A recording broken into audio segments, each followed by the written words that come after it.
W dzisiejszym odcinku pokażę Wam, jak estetycznie zamaskować zszywki pasmanterium.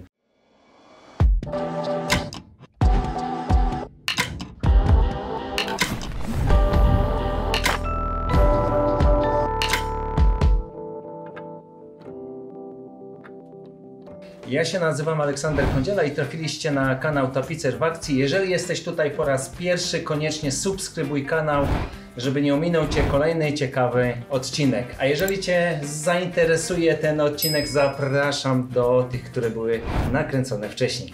Moi drodzy, w dzisiejszym odcinku, tak jak wspomniałem przed momentem, pokażę Wam, jak estetycznie zamaskować zszywki pasmanterium.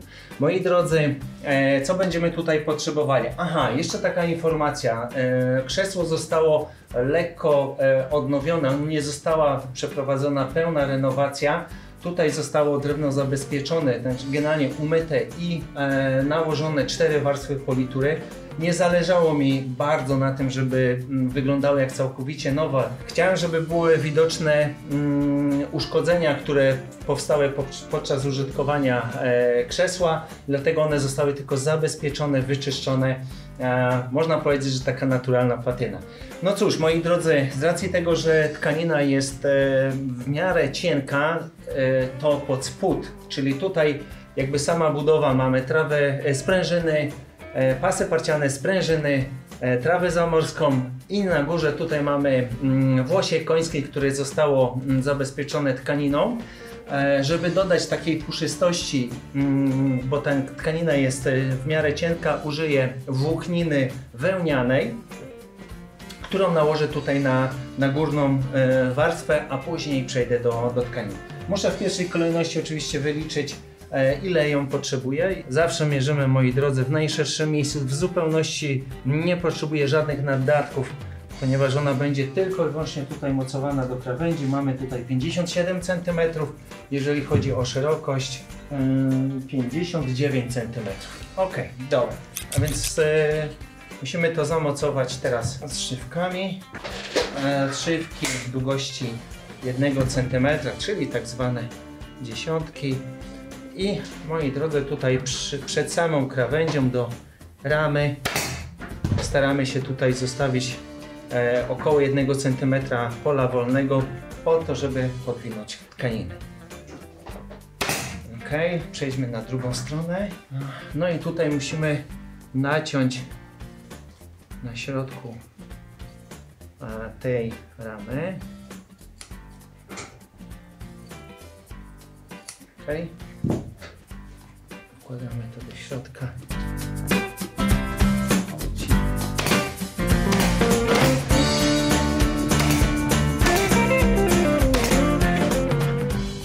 Ok, moi drodzy, a więc mamy tutaj położoną wełnę. Kolejny krok to wycięcie tkaniny.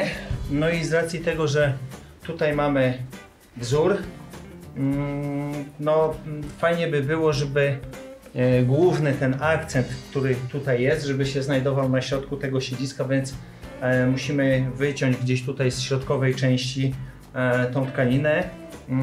Tutaj jeszcze tak patrzę, no pewnie tak, tutaj z tej części środkowej, ale pierwszy muszę zmierzyć ile.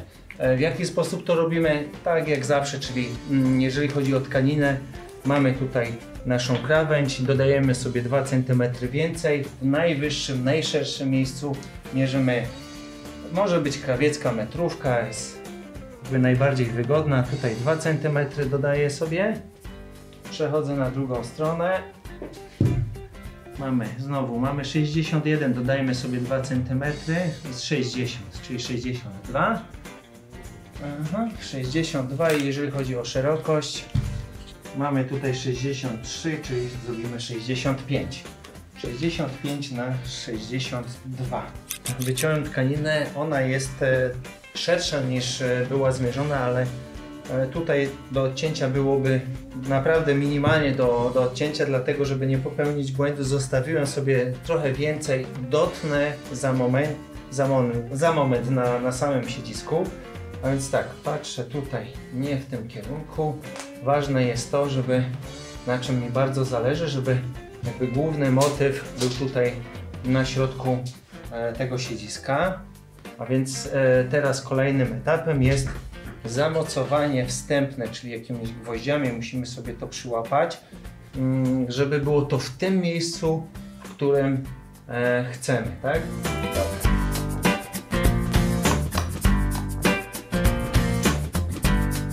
Mamy tutaj zamocowane wstępnie gwoździami, żeby nam się tkanina nie przesuwała. I teraz najważniejsza rzecz, moi drodzy, nacięcie tutaj tkaniny w odpowiednim miejscu. Gdzie to musimy zrobić? Pamiętajcie, że tutaj ta noga jest pod leciutkim skosem. Tutaj widać, że ona ucieka do środka, więc my tak naprawdę musimy naciąć się, żeby był naddatek w miejscu tutaj na środku, to jest minimum, albo leciutko nawet na zewnątrz. Jest to bardzo ważne, żeby nam nie zabrakło tej tkaniny, a najlepiej by było, gdybyśmy tutaj nacięli jakby od środkowej części tutaj lekko pod skosem, wtedy ładnie nam się ta tkanina tutaj wywinie.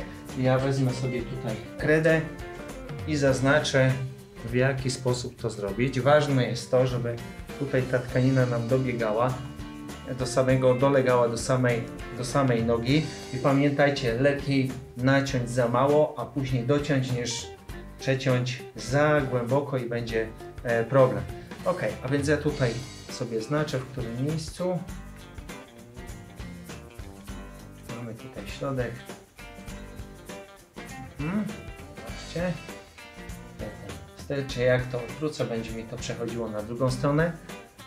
Zatrzymuje się jakieś 1,5 centymetr przed tą nogą, żeby później zrobić, ja to pokażę, bo może to kamera później nie widzieć, leciutkie taki Y będę docinał tutaj na tej nodze i to samo robimy po drugiej stronie. Jeżeli nie jesteście pewni tego cięcia, warto by było wziąć jakąś tkaninę, może być już z jakiejś przeróbki, może być starsza, może być tańsza, może być materiał podbiciowy i zrobić sobie wzór, żeby nie naciąć źle. Dobra, to ja nacinam.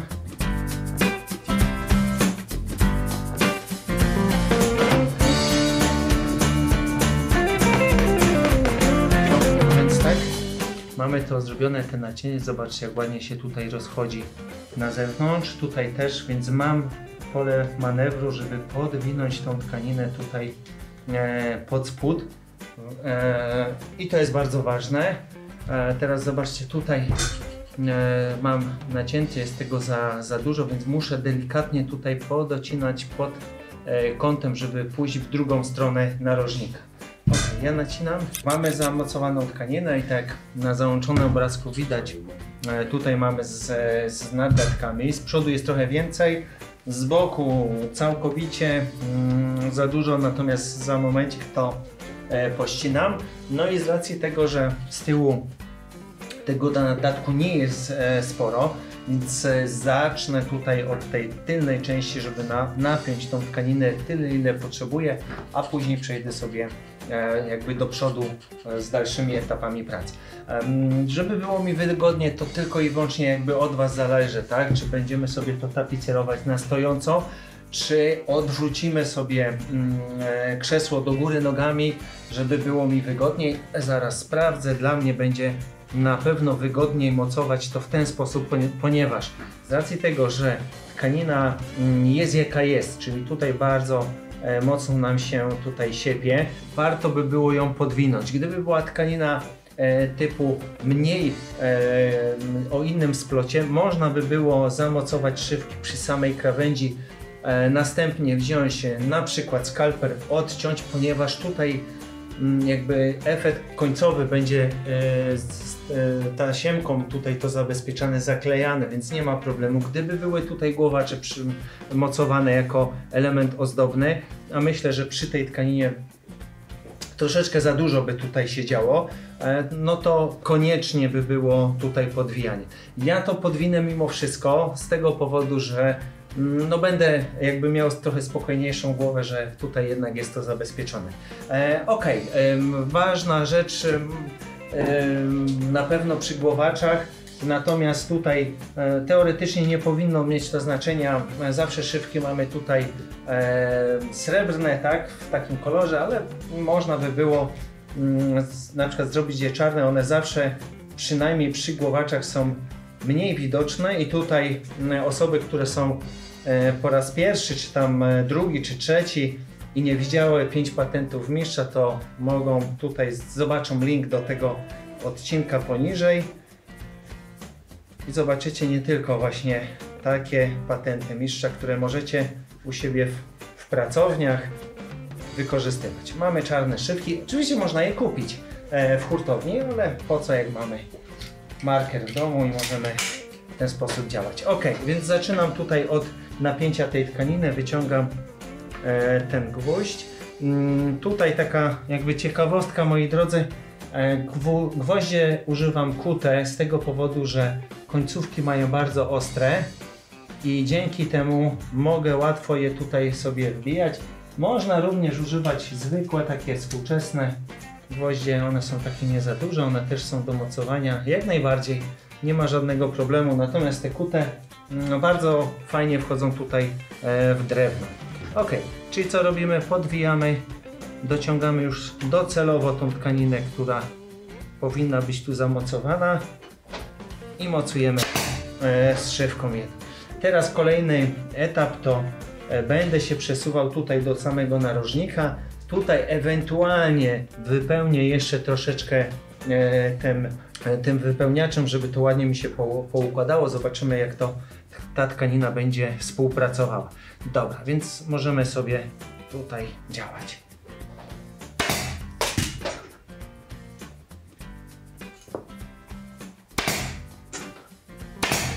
Moi drodzy, tutaj istotna rzecz, zatrzymujemy się około 5 do 7 cm przed tą nogą, żeby móc po prostu tutaj tą tkaniną sobie pracować, czyli wyciąć nadwyżki, ewentualnie coś podłożyć.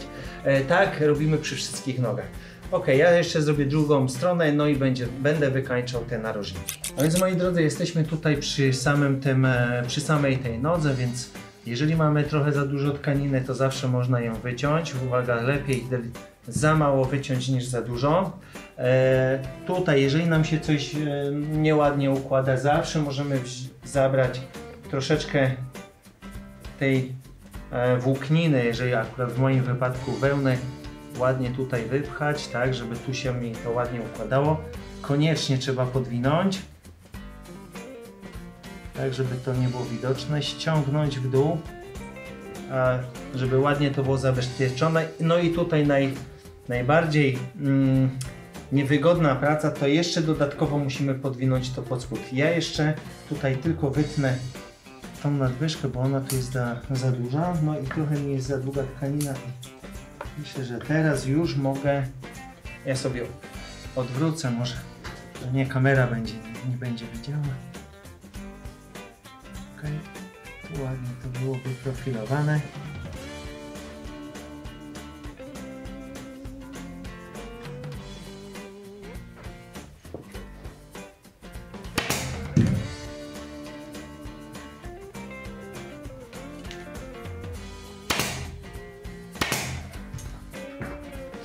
Ok, a więc mamy tutaj, się tym nie przejmujemy, tutaj ta siemka nam ładnie to zakryje. To samo robimy z drugą stroną. Ok, a więc tak, mamy zamocowany tył, więc teraz możemy sobie przejść do przodu. Ważna rzecz i teraz jakby wszystkie i przód i boczne elementy będziemy tapicerować. Od środka do narożnika zatrzymujemy się 7 cm, 5 w tych granicach. To samo w drugą stronę. No i tutaj też bardzo ważna rzecz. Znowu od środka do narożnika i tutaj do nogi. Moi drodzy, jest jedna istotna informacja, że tutaj cały czas musimy sobie ściągać to pomalutku, ewentualnie jakieś takie bardzo malutkie fałdy robić, żeby one nie wychodziły tutaj na górną tą krawędź. Ok, no to działamy.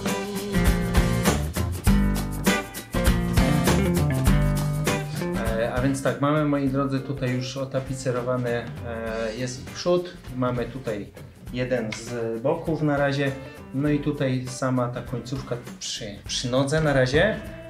A więc znowu, tutaj musimy podwinąć maksymalnie ile się da, wyciąć tą tkaninę tutaj pod spodem, żeby ona nam tutaj nie przeszkadzała, podwinąć, no i tak, żeby ładnie się to nam ułożyło. Tutaj, no niestety, ale trzeba troszeczkę porzeźbić.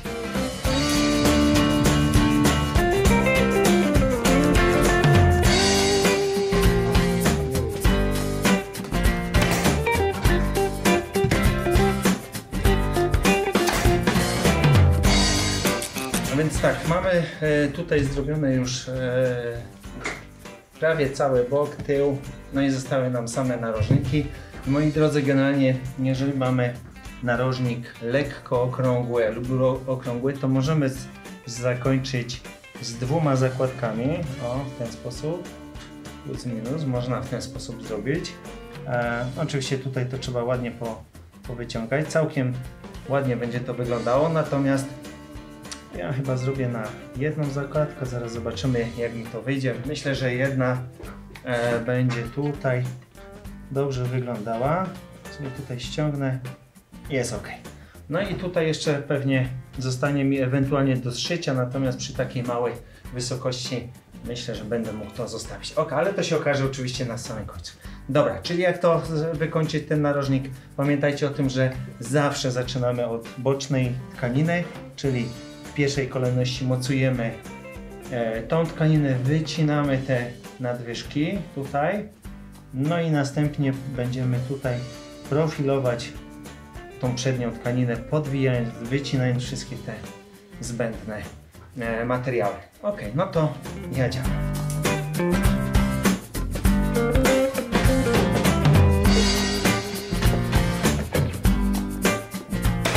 Dobra, a więc narożnik został zrobiony na 1 zakładkę, całkiem fajnie to wygląda. Nie będę musiał go zszywać, ponieważ on się mi nie otwiera, więc zostawię go niezaszyty. No i jeszcze został drugi, już ostatni i zbliżamy się do końca pracy. Więc moi drodzy, siedzisko zostało otapicerowane. Ostatnim etapem naszej pracy będzie zamaskowanie pasmanterią zszywek, które są tutaj widoczne. Tu taka ciekawostka, w meblach zabytkowych generalnie stosujemy tradycyjne metody i kiedyś stosowano generalnie klej skórny oraz kostny, natomiast no, my oczywiście tutaj nie będziemy gotować tego roztworu kleju, my użyjemy sobie do tego pistoletu na klej na gorąco. Muszę go podłączyć, troszeczkę się musi rozgrzać, no i będziemy tutaj zaczniemy sobie kleić. Wytłumaczę Wam dokładnie, jak to etapami tutaj delikatnie przyklejać. Ok. Moi drodzy, a więc tak, pistolet się nagrzewa, a my w tym czasie możemy sobie już przygotować pasmanterię, dokładnie zieloną tasiemkę. Myślę, że całkiem ciekawie wygląda. Zaczniemy sobie tutaj z jednego z tych boków przy nodze. Może na razie pokażę tutaj z boku do kamery. Co zrobimy? Tutaj zamocujemy szywki, czyli odwracamy w drugą stronę tą tasiemkę. Zamocujemy tu 2 szybki, żeby to przytrzymywało. I jak będą zamocowane, wtedy złapiemy sobie pistolet i będziemy to tutaj etapami zaklejać w tym kierunku. No tutaj jeszcze jest ewentualnie kwestia estetyczna, czy wolicie u siebie zamaskować tasiemkę w tą stronę, jeżeli macie ten sam jakby rodzaj tasiemki, czy w tą stronę. Można kupić sobie szerszą, węższą, no raczej bym tutaj nie polecał. Myślę, że ta jest taka w sam raz. Wstępnie tasiemkę.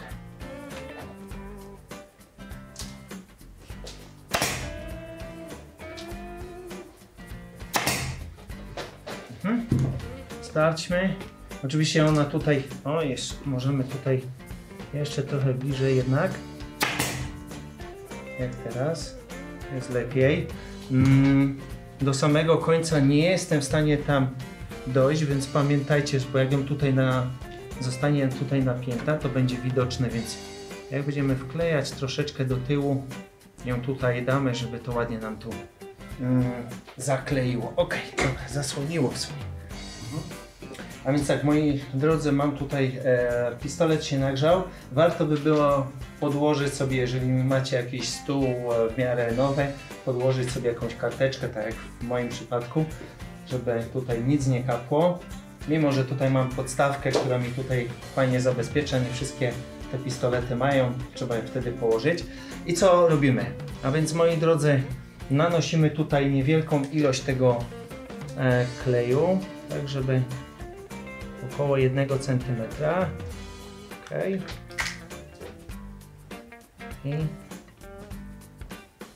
dociskamy. Pamiętajcie, żeby nie za dużą ilość tego kleju tam nałożyć, ponieważ on tutaj w tym wypadku wypłynie nam na zewnątrz. Ok.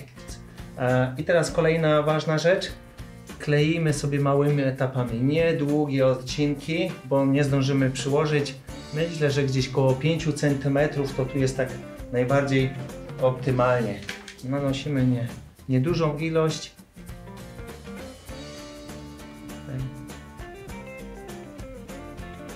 Okay.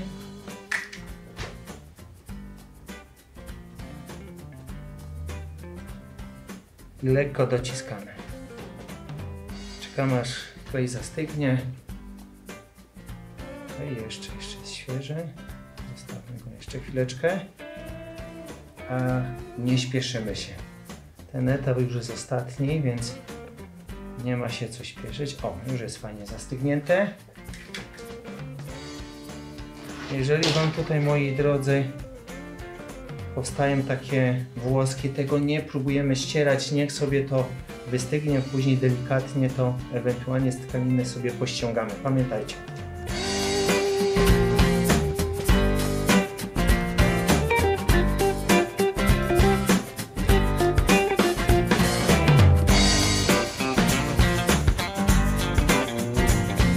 Dobra, moi drodzy, zabrakło mi kleju, czy dokładnie wkład się skończył. Tutaj już wcześniej był, więc dla osób, które nigdy nie miały z takim urządzeniem do czynienia, wkładamy sobie sztyft.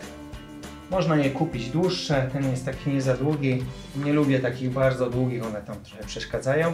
Wkładamy do środka i tutaj jakby będziemy dalej w stanie sobie kleić. Moi drodzy, mamy tutaj już samą końcówkę i teraz jak zakończyć przy drugiej nodze. A więc zostawiamy sobie, to jest bardzo ważny odcinek, około 7 cm. Przykładamy sobie tą tasiemkę, no i tyle, ile chcemy tam podłożyć pod spód, bo znowu musimy, to sobie odcinamy. Ja tutaj proponuję jakieś 1,5 do 2 cm. Może jeszcze trochę ściąć. I co robimy? Podkładamy. Tak, żeby to zgięcie było przy samej nodze. Okay, dociskamy. No i teraz strzywką delikatnie podniesiemy. A więc tak, moi drodzy, zmieniłem sobie strzywacz z dłuższym noskiem, żeby było wygodniej. Wy będziecie musieli się trochę pomordować. I co teraz? Ważne. Tutaj składamy tą tasiemkę ozdobną i trzeba ją pod spodem zamocować. Oczywiście nie z góry. Delikatnie sobie tam włożę nosek. Możemy jeszcze tutaj z góry sobie ją złapać. Ok. Odkładamy. No i teraz leciutko to odchylamy. Możemy podnieść, ale raczej myślę, że tutaj to odchylenie. Naniesiemy klej. No i zakleimy.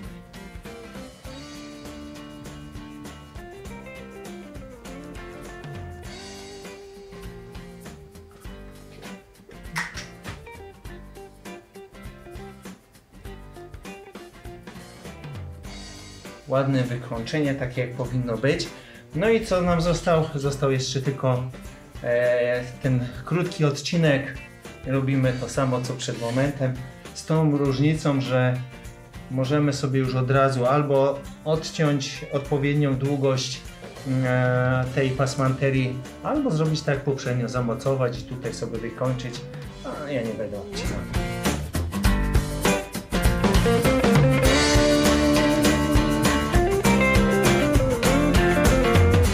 Więc moi drodzy, jeszcze taki mały szczegół, który może gdzieś Wam umknąć. Jeżeli macie dekorację, tą tasiemkę w jakimś wzorze, to pamiętajcie, że ten wzór też powinien biec z tyłu w tym samym kierunku. Może mały szczegół, ale myślę, że w miarę istotny. No i cóż, moi drodzy, w ten oto sposób udało mi się otapicerować siedzisko. Mam nadzieję, że równie prosto Wy to zrobicie. Czekam na Wasze komentarze, czy Wam się odcinek podobał, czy było wszystko zrozumiałe podczas tapicerowania. No cóż, czekam na komentarze. Zapraszam na kolejny odcinek. Trzymajcie się, cześć.